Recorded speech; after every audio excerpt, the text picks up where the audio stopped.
Cuidados Intensivos, um podcast de João Pereira Coutinho. Há uma parte da esquerda que faz lembrar aquelas crianças que teimam em fazer um puzzle à marretada. As peças não encaixam e elas não têm paciência para as delicadezas da geometria. Segue-se a brutalidade.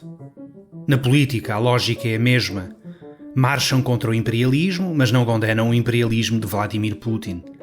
Defendem os direitos das minorias sexuais, mas também a barbárie homofóbica do Hamas, que tem um longo historial de crimes contra o pessoal do alfabeto. Estão ao lado da causa feminista, mas não abrem o bico sobre o tratamento das mulheres no Irão. Um exemplo prático desta esquizofrenia ideológica, que fura os olhos de qualquer pessoa com 2 neurónios, está presente nas Nações Unidas. Haverá uma conferência da ONU em breve sobre o Afeganistão. Veremos. Informa o The Guardian que a instituição liderada por António Guterres pondera aceitar as exigências da rapaziada de Cabul para que o encontro em Doha, a 30 deste mês, não tenha mulheres no espaço. Nem no espaço, nem no cardápio dos assuntos a debater. É um desejo compreensível.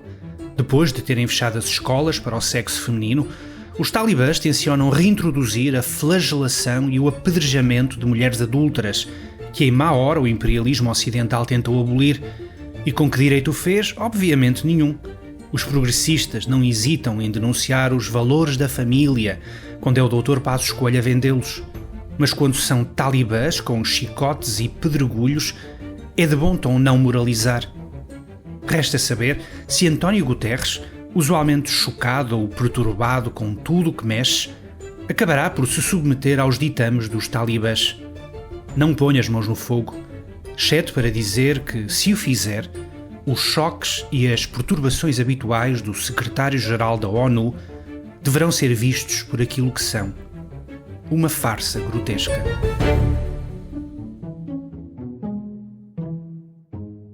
E por falar em farsas, compreendo os dilemas do novo PS. Por um lado, esta liderança sente-se em casa com a esquerda radical e saltaria de bom grado para a mesma carruagem dos camaradas. Mas, por outro, isso significaria desertar o centro e entregar as chaves do poder à direita. Perante isto, que fazer? Hesitar, protelar, desconversar. Os radicais querem a Lucília Gago no Parlamento para explicar o relatório de atividades do Ministério Público. Assim falou o Bloco de Esquerda, que manifestamente desconhece o princípio da separação de poderes.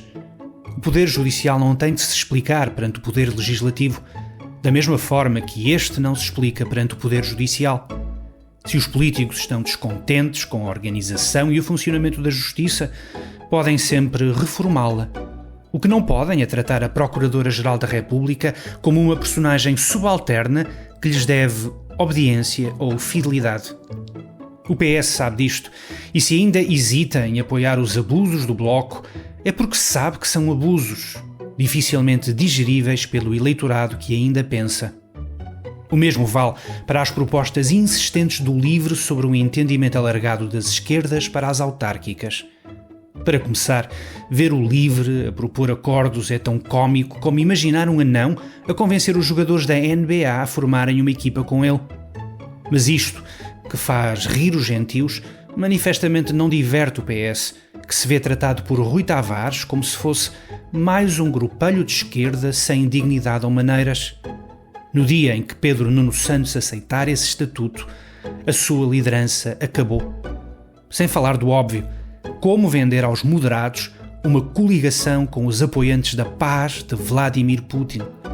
O PCP já não vale o que custa, exceto para o LIVRE, que às segundas, quartas e sextas apoia a Ucrânia e às terças e quintas não se importaria de andar de mãos dadas com quem apoia a rendição e o desmembramento da Ucrânia. Cuidados Intensivos, um podcast de João Pereira Coutinho.